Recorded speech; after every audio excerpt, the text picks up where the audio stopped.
I am LK sir from LK English trainer channel. तो दोस्तों एक बार फिर से मैं आप सभी का अपने चैनल एलके इंग्लिश ट्रेनर में स्वागत करता हूं। दोस्तों आज मैं आपके लेकर आया हूं पास्ट इंडेफिनिट टेंस, जो टेंस कैटेगरी क्लास नंबर 5 है। दोस्तों ये इससे पहले मैंने आपको क्लास 1, क्लास 2, क्लास 3 और क्लास 4 पढ़ा दी है। दोस्तों अगर आपने वो वीडियो नहीं देखी हो तो डिस्क्रिप्शन बॉक्स में उसकी लिंक मैं आपको दे दूंगा, आप कृपया करके उन्हें भी जरूर देख लेना। और तो आगे बढ़ने से पहले दोस्तों मेरे चैनल सब्सक्राइब कीजिए, सब्सक्रिप्शन बटन के सामने जो बेल आइकन है उसको भी दबा दीजिए दोस्तों, ताकि जो रोज आने वाली वीडियो की नोटिफिकेशन है वो आपको बिल्कुल टाइम पर मिलती रहे दोस्तों।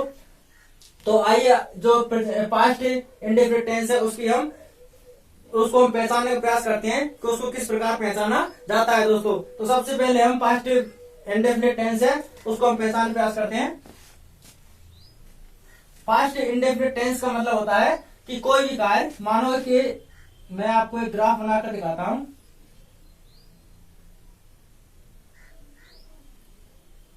ये हमारा पास्ट है और ये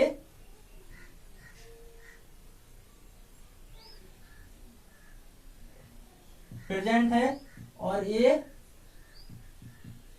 फ्यूचर है। तो ये यहां से और यहां तक जो पास्ट है और यहाँ इतना जो भाग है वो प्रेजेंट का है।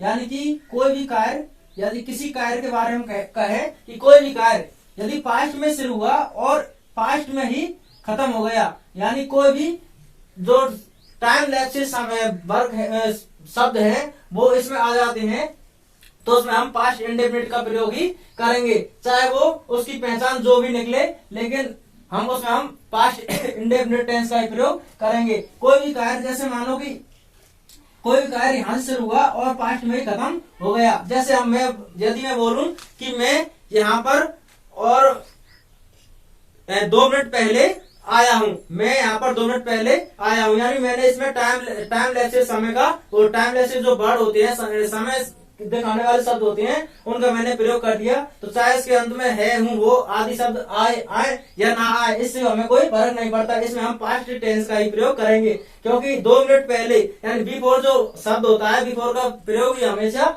और पास्ट टेंस में किया जाता है दोस्तों। तो इसका मतलब क्या है कि कोई भी कार्य और पास्ट में शुरू हुआ और पास्ट में ही वो खत्म हो गया, तो उसके लिए हम पास्ट इंडेफिनिट टेंस का प्रयोग करेंगे। तो इसकी जो परिभाषा होगी वो किस प्रकार बनेगी, तो उसको हम देखते हैं दोस्तों। सबसे पहले इसकी जो आइडेंटिफाई होती है, आइडेंटिफाई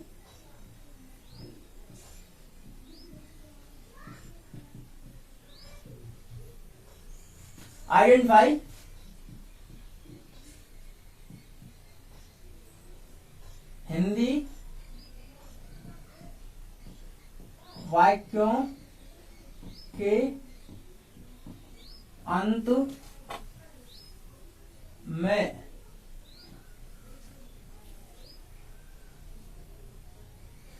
मुख्य क्रिया के बाद, हिंदी वाक्यों के अंत में मुख्य क्रिया के बाद आ, ए, ई या था, थे, थी आदि शब्द पाए जाते हैं। यानी कि हिंदी वाक्यों में मुख्य क्रिया के अंत में आ, ए, ई या था, थे, थी आदि शब्द होते हैं, वो इस टेंस के अंत में पाए जाते हैं। इसकी जो सूत्र होगा इसको हम किस प्रकार प्रयोग करेंगे, तो आइए सूत्र के बारे में हम देखते हैं। सूत्र इस प्रकार प्रयोग किया जाएगा। स्ट्रक्चर होगा subject plus B2 plus object. ये हमारा अफर्मेटिव सूत्र होगा, subject plus B2 plus object, सबसे छोटा स्ट्रक्चर होता है इसका। इसके बाद हम इसका नेगेटिव बनाएंगे, नेगेटिव बनेगा, ये है अफर्मेटिव। इसका नेगेटिव बनेगा subject plus did not plus verb की फर्स्ट फॉर्म प्लस ऑब्जेक्ट। यानी कि इसका इस टेंस का एक अलग ही नियम होता है कि इसमें जो अफर्मेटिव वाक्य होते हैं उसमें हमेशा ही और B2 का प्रयोग यानी वर्ब की सेकंड फॉर्म का प्रयोग किया जाता है। लेकिन जैसे ही नेगेटिव वाक्य आते हैं, नेगेटिव इंटरोगेटिव जो भी वाक्य आते हैं, तो जो सेकंड फॉर्म होती है उसको परिवर्तित करके और फर्स्ट फॉर्म में ही परिवर्तित कर दिया जाता है, क्योंकि इसमें जो डेढ़ आ जाती है, डेढ़ के बाद में और हमेशा फर्स्ट फॉर्म का प्रयोग ही किया जाता है। तो यहाँ पर जो वर्ब है, वर्ब के बाद में और यहाँ पर डेढ़, वर्ब से पहले डेढ़ आती है तो डेढ़ नोट के बाद में और बी फर्स्ट हो जाती है, यानी कि जो सेकंड फॉर्म है उसको हम चेंज करके और बी फर्स्ट में ही परिवर्तित कर देते हैं। तो इसका ये नेगेटिव सूत्र इस प्रकार फ्रेम किया जाएगा। इसके बाद इसका इंटरोगेटिव सूत्र होगा did plus subject plus B1 plus object, did plus subject plus B1 plus object, इसके बाद में क्वेश्चन मार्क। और इंटरोगेटिव नेगेटिव होगा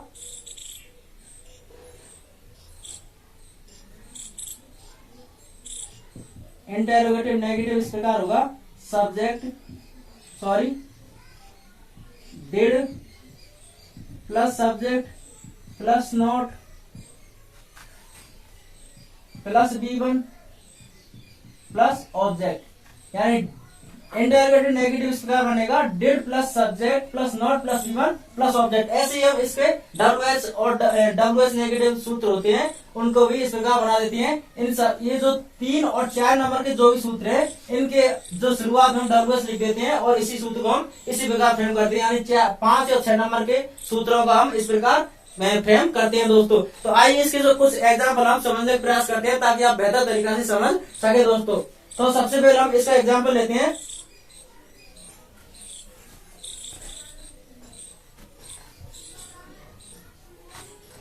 टाइम लैप्स से जो भी वर्ड होते हैं उनका इस टेंस में जरूर प्रयोग किया जाता है, इससे ही इस टेंस का और ज्यादा जानकारी मिलती है। जैसे टाइम लैप्स शब्द में इसमें आपको बता देता हूं,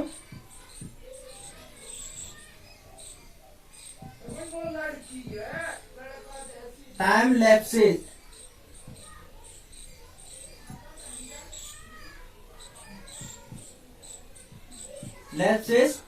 टाइम लैप्सेस वर्ड है, टाइम लैप्सेस वर्ड होते हैं। एक होता है लास्ट, यस्टरडे,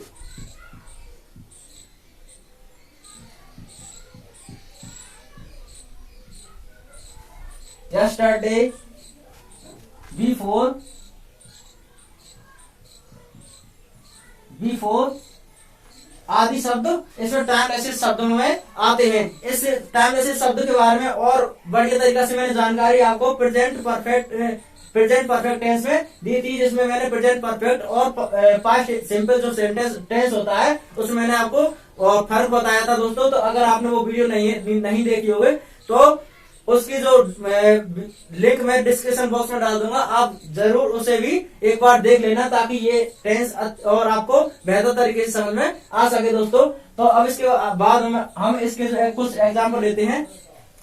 इसके पहला एग्जाम्पल होगा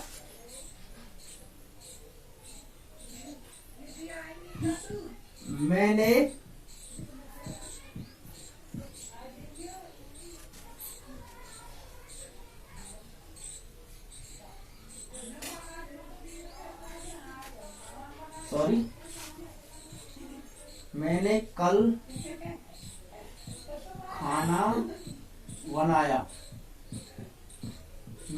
खाना बनाया। तो सबसे पहले हम इसमें लिखेंगे दोस्तों, सबसे पहले क्या होता है सब्जेक्ट होता है आई के बाद में लिखेंगे हम वर्ब की सेकंड फॉर्म। तो खाना बनाना की होगी COOK, कुक। तो आई कुक, इसके बाद में जो खाना बनाने की जो वर्ब होती है उसकी हम सेकंड फॉर्म का प्रयोग करते हैं। तो सेकंड फॉर्म होगी कुक्ड, आई कुक्ड फूड, आई कुक्ड फूड यस्टरडे, YESTERDAY,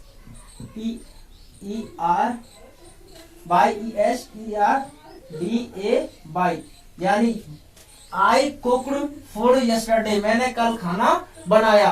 तो इसमें जो यस्टरडे शब्द होता है इससे हम पहचान करते हैं कि ये पास्ट सिंपल का और सेंटेंस है। चाहे इसमें हम हिंदी को लिखें या ना लिखें, हमें इस शब्द से और ये मालूम हो जाएगा कि इसमें कौन सा पास्ट इंडेफिनिट टेंस का प्रयोग किया गया है। एक और एग्जाम्पल लेते हैं।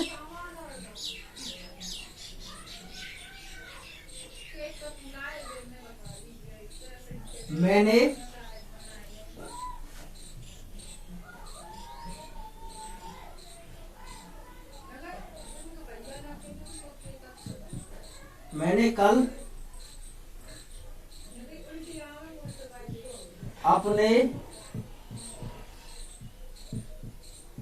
कल अपने पिताजी को एक पत्र लिखा। यानी मैंने कल अपने पिताजी को एक पत्र लिखा। तो सबसे पहले हम लिखेंगे सब्जेक्ट आई के बाद हम लिखेंगे वर्ब WROTE, वर्ब की second form. I wrote a letter, LETTER, I wrote a letter किसके लिए? अपने पिताजी के लिए। To my father, FATHER, I wrote a letter to my father. कब लिखा? कल, yesterday.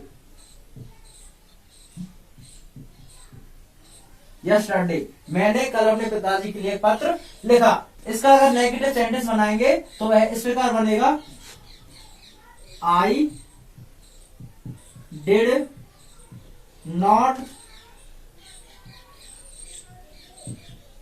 Right a letter, LETTER, I did not write a letter to my father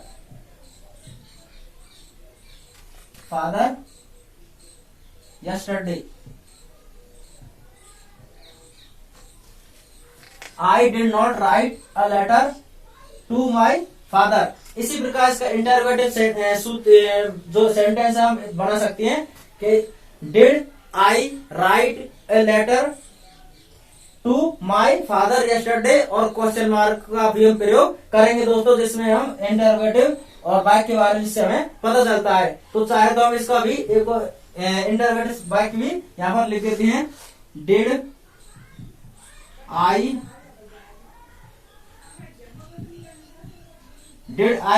right a letter to my father yesterday. Did I write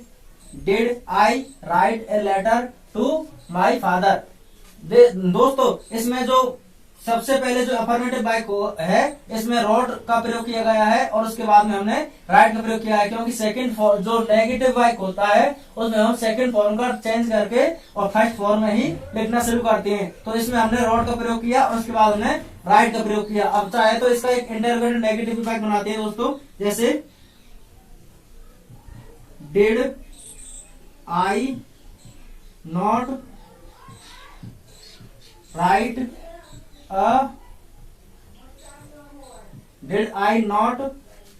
a letter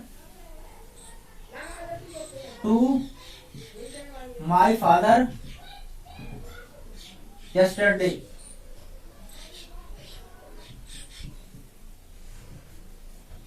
और question mark का प्रयोग करेंगे। तो इस प्रकार इसके सेंटेंस को हम बनाएंगे।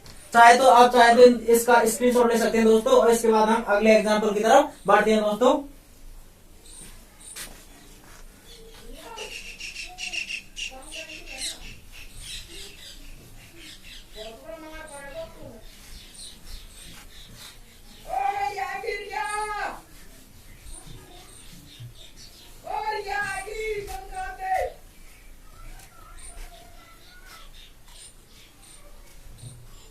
इसके बाद हम इसका और एग्जांपल लेते हैं, जैसे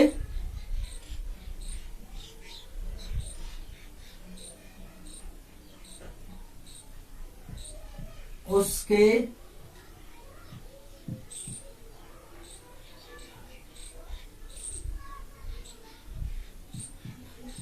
दादाजी 2015 में मरे थे। उसके दादाजी 2015 में मरे थे। तो बहुत से जो स्टूडेंट होते हैं दोस्तों, तो उसको इस प्रकार बनाते हैं कि हिज फादर हैज बीन का प्रयोग कर लेते हैं इसमें, क्योंकि इसमें और समय का प्रयोग किया गया है। तो समय का प्रयोग करने से बहुत से बच्चे इसमें और किसका प्रयोग कर देते हैं, हैज या हैव बीन का, फिर हैड बीन का प्रयोग कर देते हैं। इसमें हैड बीन का प्रयोग करते हैं क्योंकि इसे पास्ट और परफेक्ट कंटिन्यूअस का मान लेते हैं बहुत से बच्चे होते हैं जो, क्योंकि इसमें समय का प्रयोग किया गया है। लेकिन समय का प्रयोग इससे हमें पता नहीं, कुछ भी मालूम नहीं पड़ता। हमें किससे पड़ता है कि जो कोई भी कार्य, मैंने सबसे पहले बताया, कोई भी कार्य पास्ट में शुरू हुआ पास्ट में ही खत्म हो गया। लेकिन ऐसी बात तो नहीं है कि उसके पिताजी और 2015 से और आज तक जो मरे थे वो मरते ही चले आ रहे हैं, तो इसको हम इसमें प्रयोग नहीं कर सकते। पास्ट परफेक्ट कंटिन्यूअस में इसका प्रयोग नहीं कर सकते, क्योंकि वो क्रिया लगातार जारी नहीं है, क्योंकि वो कार्य था वो बहुत साल पहले खत्म हो चुका है, शुरू हुआ और बहुत साल पहले ही खत्म हो चुका है। 2015 में वो खत्म हो चुका है और उसको भी किए हुए काफी समय हो चुका है। तो इसको हम इस प्रकार बनाएंगे कि his grandfather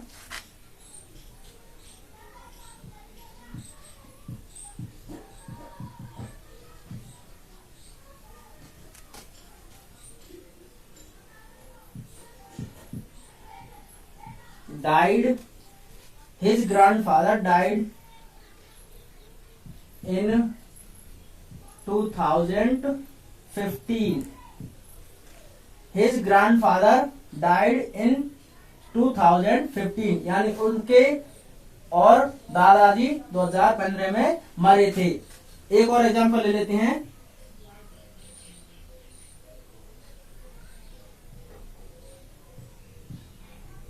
बढ़ई ने यह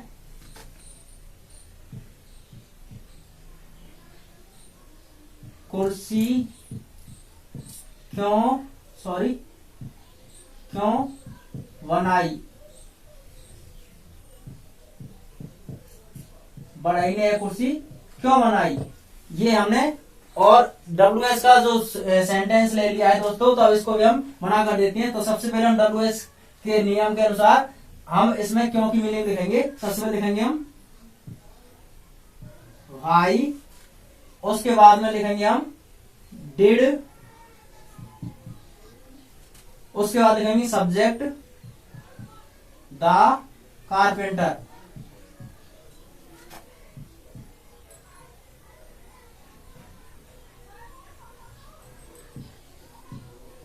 द कारपेंटर, भाई डिड द कारपेंटर।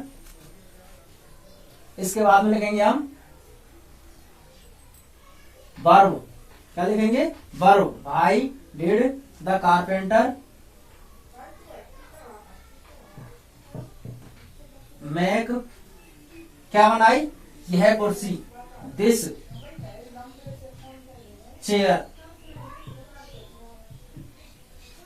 भाई did the carpenter make this chair, carpenter बढ़ई ने यह कुर्सी क्यों बनाई। तो इसको हम इस प्रकार ट्रांसलेट करेंगे और इसके बाद हम क्वेश्चन मार्क का प्रयोग भी करेंगे दोस्तों। तो इसका हम और एग्जांपल लेते हैं, जैसे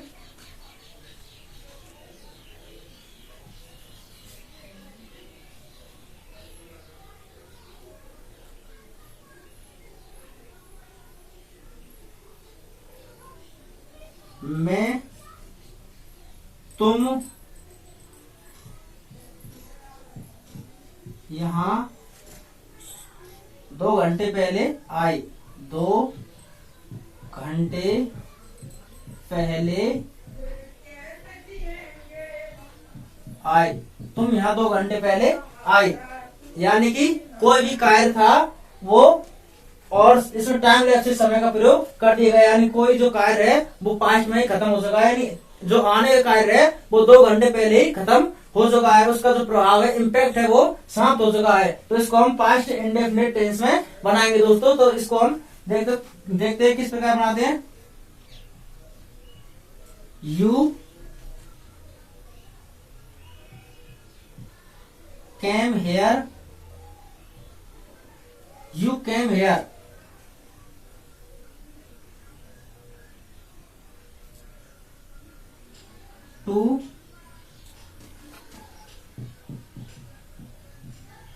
टू आवर बिफोर।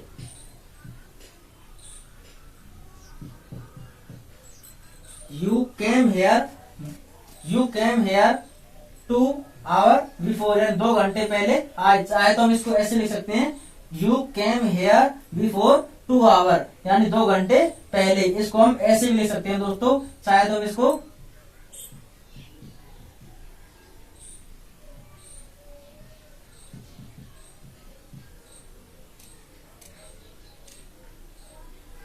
इस प्रकार लिख सकते हैं, यू केम हेयर, तुम यहाँ आए कब, 2 घंटे पहले, बिफोर 2 आवर, यानी 2 घंटे पहले। इस प्रकार इस प्रकार सेंटेंसों को बना सकते हैं दोस्तों। तो चाहे तो आप इसका स्क्रीनशॉट ले सकते हैं।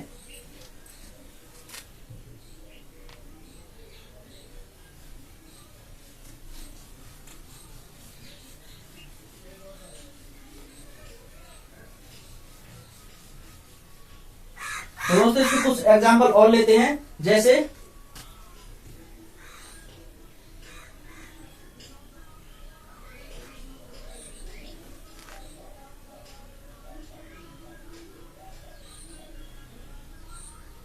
वह पिछली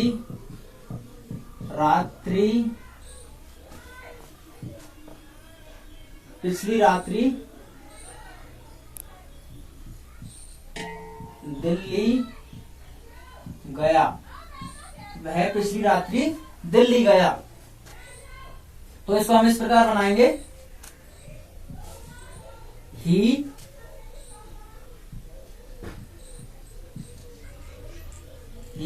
वेंट टू दिल्ली, यानी वह दिल्ली गया कब, एट लास्ट नाइट।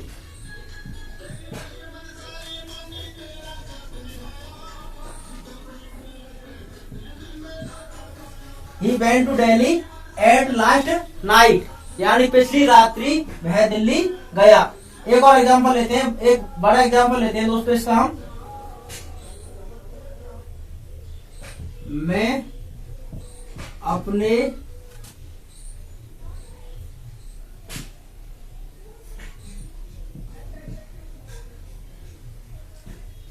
पिताजी के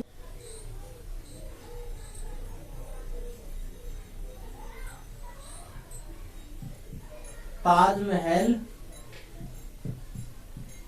देखने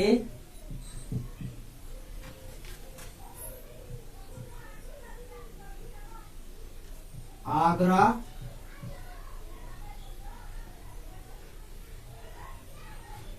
पिछले साल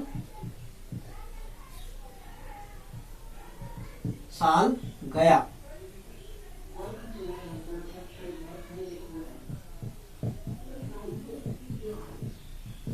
मैं अपने पिताजी के साथ ताजमहल देखने पिछले साल गया, यानी पिछले साल कोई कार्य था वो पास्ट में ही शुरू हुआ और पास्ट में वो कार्य खत्म हो गया। तो इस प्रकार के हम लॉन्ग सेंटेंस को भी बनाकर बताते हैं दोस्तों, ताकि आप ये ना सोच सकें कि इससे हम बड़े सेंटेंस को किस प्रकार बनाएंगे। तो आइए हम इस प्रकार सेंटेंस को भी बनाकर देखते हैं। जैसे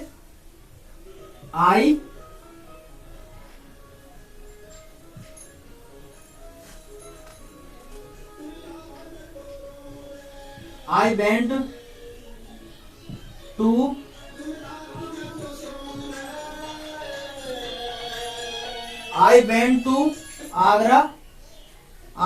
to Agra.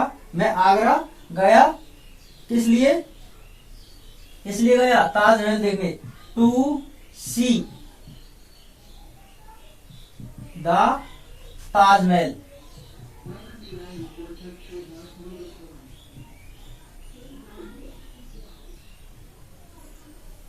I went to Agra to see the Taj Mahal, किसके साथ, अपने पिताजी साथ। With my father. I went to Agra to see the Taj Mahal with my father. अपने पिताजी के साथ में। कब गया? पिछले साल। तो last year by A R. तो सेंटेंस इस प्रकार होगा, I went to Agra to see the Taj Mahal with my father last year, पिछले साल। इस प्रकार हम इसको बनाएंगे दोस्तों। आप इसका एक और एग्जांपल ले लेते हैं, जो इंटेरोगेटिव एग्जांपल लेते हैं इसका हम। चाहे तो आप इसका स्क्रीनशॉट ले सकते हैं दोस्तों।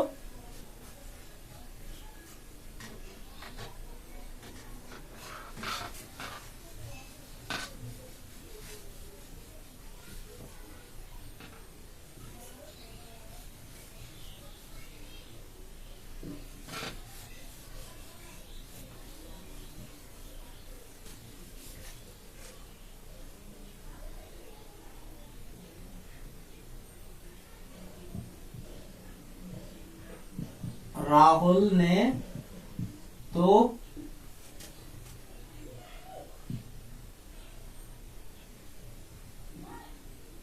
मिनट पहले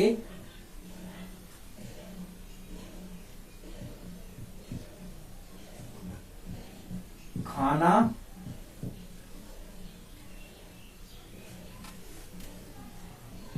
क्यों खाया? राहुल ने दो मिनट पहले खाना क्यों खाया? तो इसको हम इसको क्या बनाएंगे? सबसे पहले लिखेंगे WH why did Rahul, why did Rahul it, why did Rahul it food. Rahul ने खाना क्यों खाया? उसके बाद में लिखेंगे 2 मिनट पहले। तो बिफोर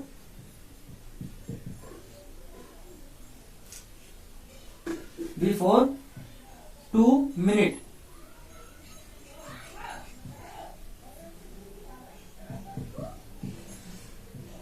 बिफोर 2 मिनट।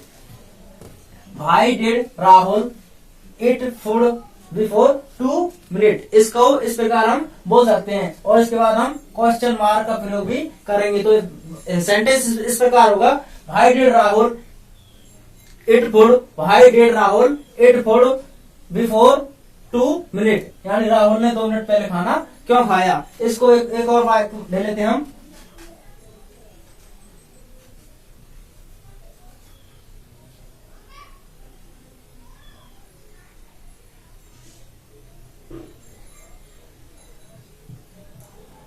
तुमने क्या खाया? तुमने क्या खाया? इसको इस प्रकार बनाएंगे, sorry, what did you it. तुमने क्या खाया? What do you it. तुमने क्या खाया? और अगर ये क्या होता है इसको हम शुरुआत में लिख देते हैं या अंत में लिख देते हैं, तो इसमें जो HV होती है वो HV वो WH होता है, वो WH को हम हटा देते हैं और HV को आगे कर देते हैं। जैसे क्या तुमने खाया? क्या तुमने खाया? इसका प्रयोग हम, इसका उत्तर हम हाँ या ना में दे सकते हैं। तो हाँ या ना में जिस सेंटेंस का उत्तर हम दे सकते हैं उन्हें हम और 3 या 4 नंबर सूत्र से बनाएंगे, इंटररोगेटिव और इंटररोगेटिव नेगेटिव से। तो इसको हम इस प्रकार बनाएंगे, डिड यू इट। क्या तुमने खाया? Did you it. इसको इस प्रकार बनाएंगे। और अगर इसमें और भी हो कि क्या तुमने खाना खाया? क्या तुमने खाना